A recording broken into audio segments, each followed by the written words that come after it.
clock's rolling when you're ready. Hi, welcome to the Lissa Goodman Show.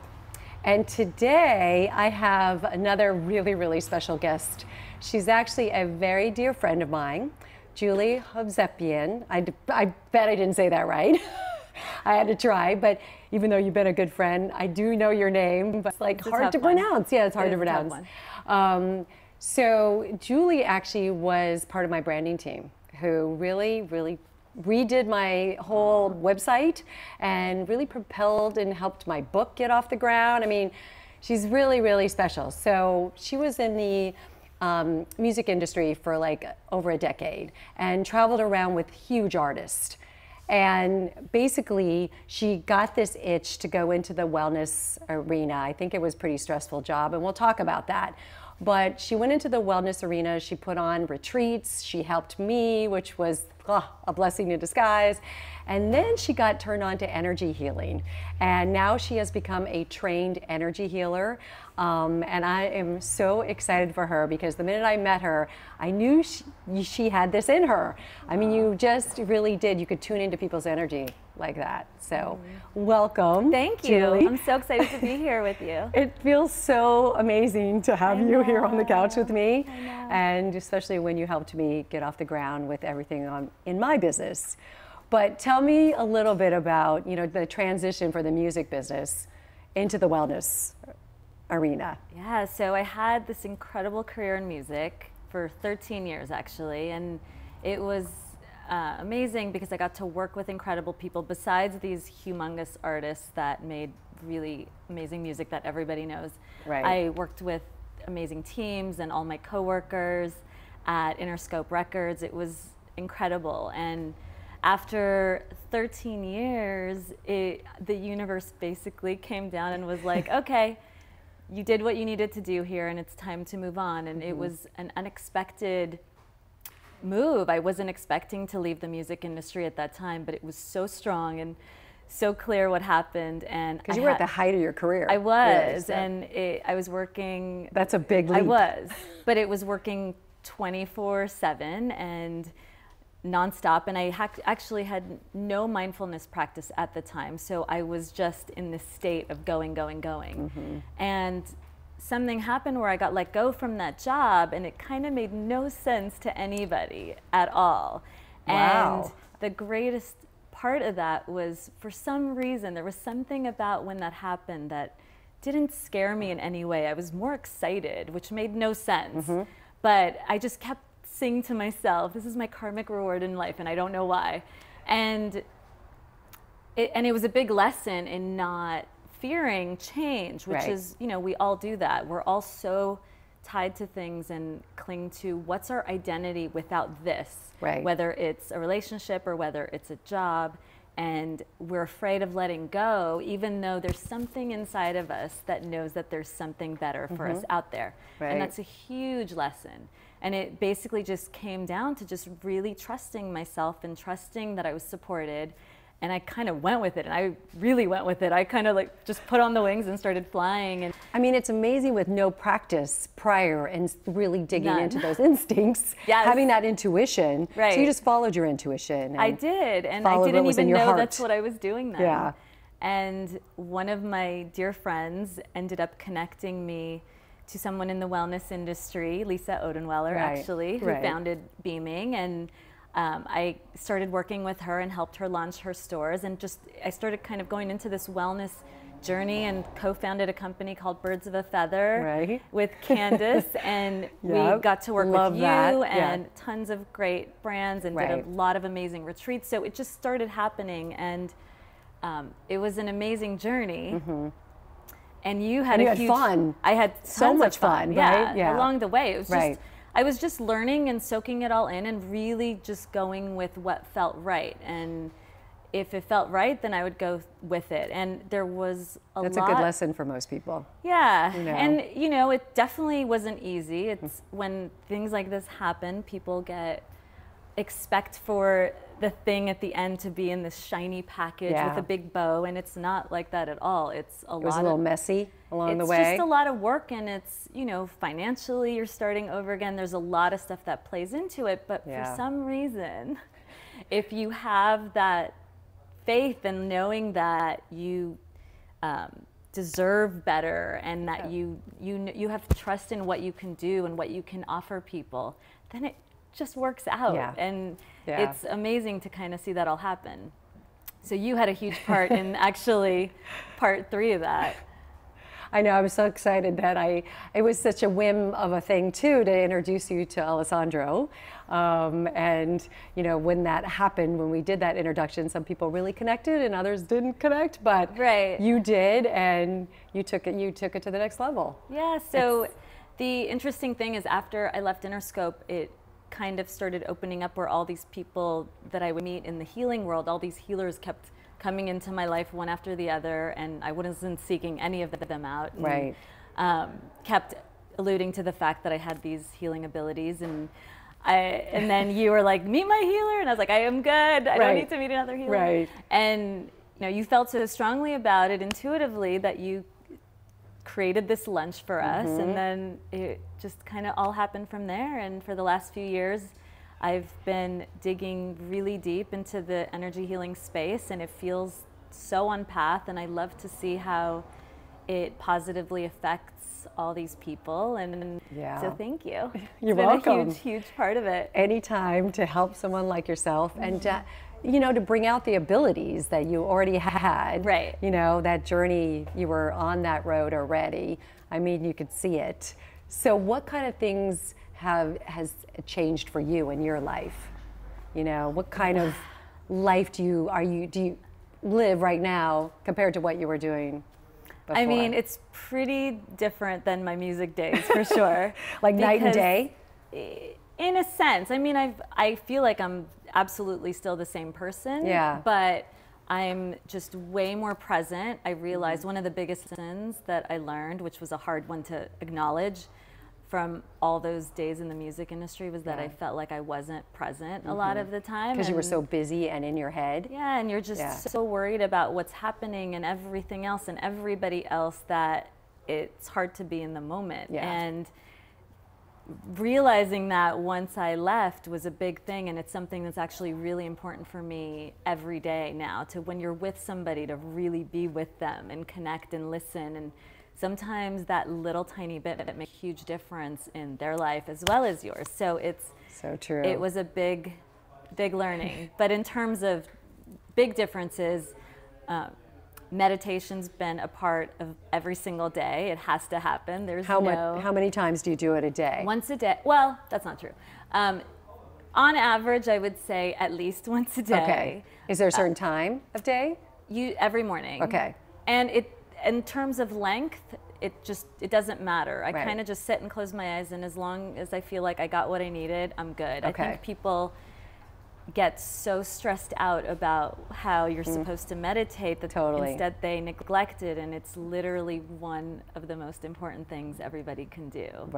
And it, like you said earlier, it doesn't matter about the time, as long as you can sort of calm down your brain, calm down yourself, your center, get yourself centered. And the thing is, people are like, I don't have time, but it's you know, you have 24 hours in a day, and 5 minutes of your day can. That does sound like you can do it. And what you get out of it is mind-blowing, with the clarity, with the way it calms your nervous system. It just creates space for you to have ideas and be creative and be able to, you know, be on your path. It all happens just by having those few moments of breathing every day. And it's very powerful.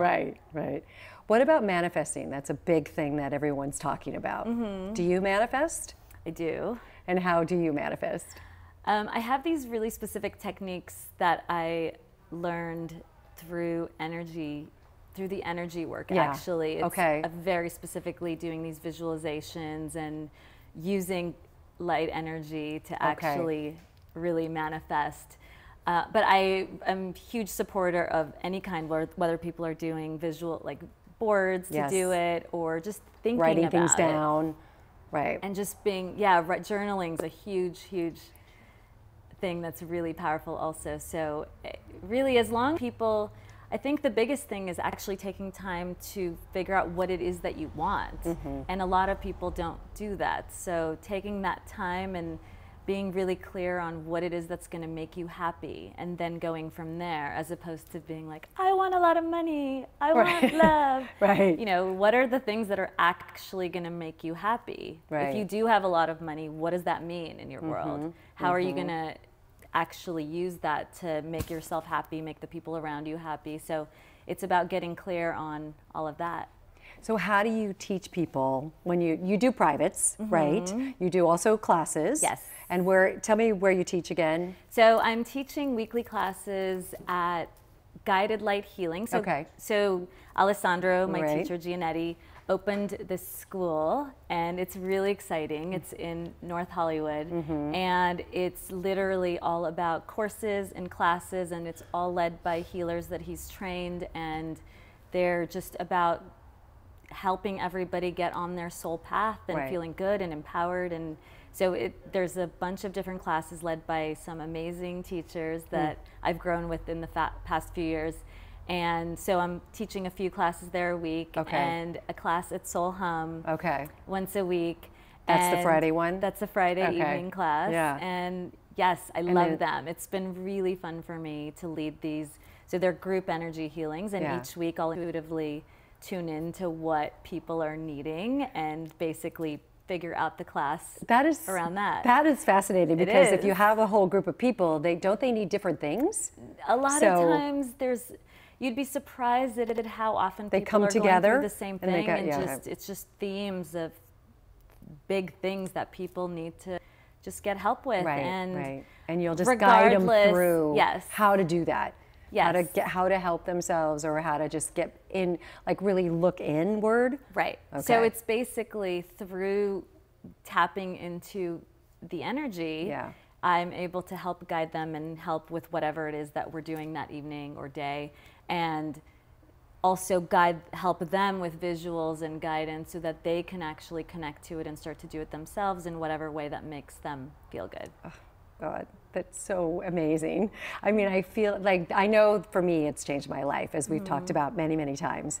I mean, starting it 10 years ago and seeing an energy healer, and seeing about 3 in the last 10 years that I absolutely love, and it's life-changing. It is. Absolutely. It's really powerful. I never thought I'd be doing what I'm doing, and like you sitting here, you never dreamed you'd be doing this. I never dreamed I would be doing this.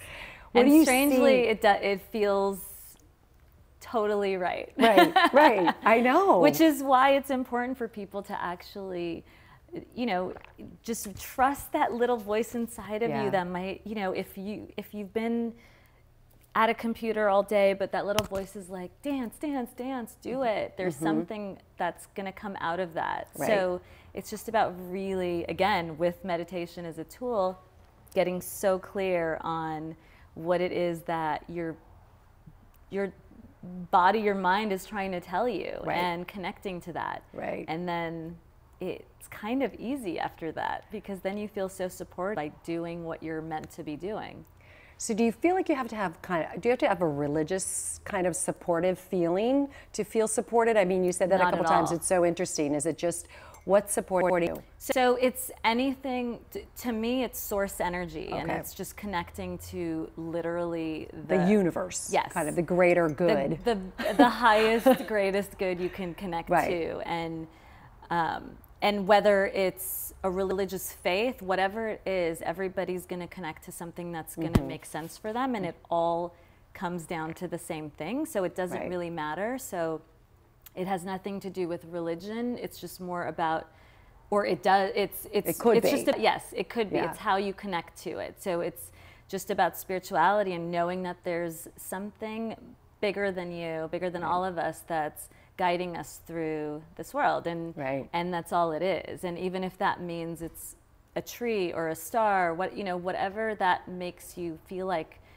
you have a connection with something outside of yourself, it's just really important to be open to that Yeah. and see what happens. What about like what life is so crazy right now, and the energy is pretty, it feels like it's moving very fast. It is. Are you feeling that same way? Yes. It's like things are changing so rapidly.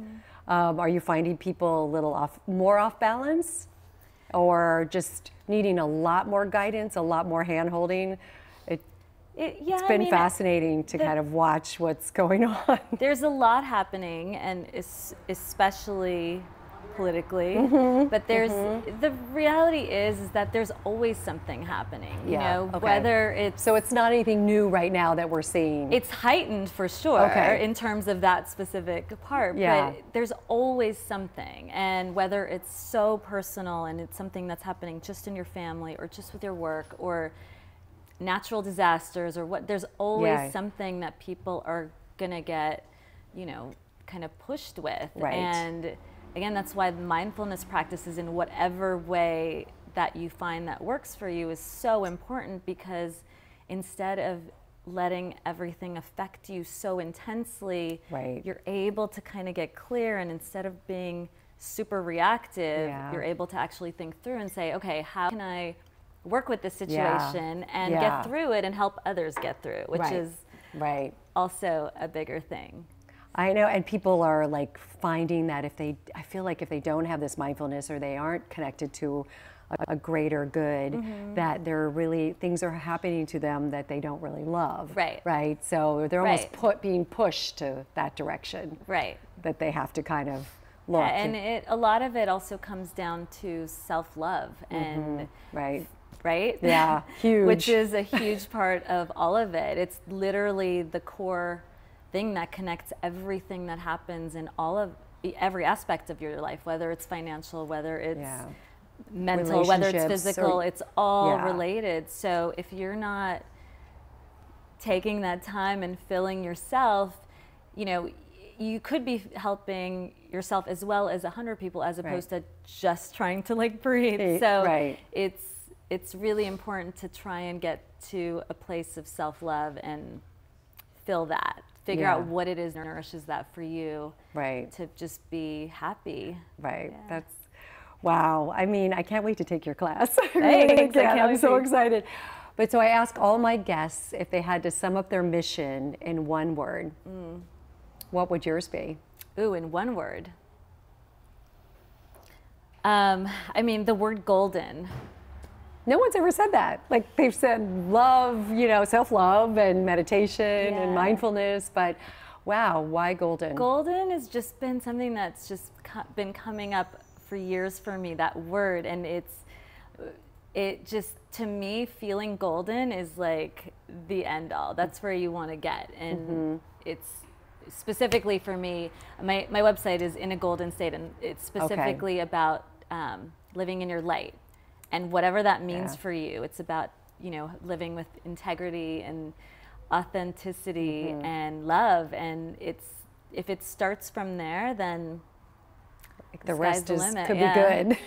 Like that's where the goodies are, right? When you tap into all of that. Yeah. So as an LA girl, feeling golden has always been a big thing for me, and in so many ways. But really, it's so appropriate. It really made sense recently as to why. So that's a big word for me. Because when I meditate, I do. It's funny that it's a color. I know. But gold is gold. I mean, you know, when I meditate, I do meditate like I vision a golden light coming down through me or up from the earth. And in the work that I do with the energy healing, it's very specifically connected to gold energy. So it has a lot to do with that also. Julie, thank you. You're so welcome. Thank you. Thank you. Give me a hug. Aww. Thank you for being on. Yay. It's too fast. It goes too fast. It's too fast. I wanted to ask her so many things.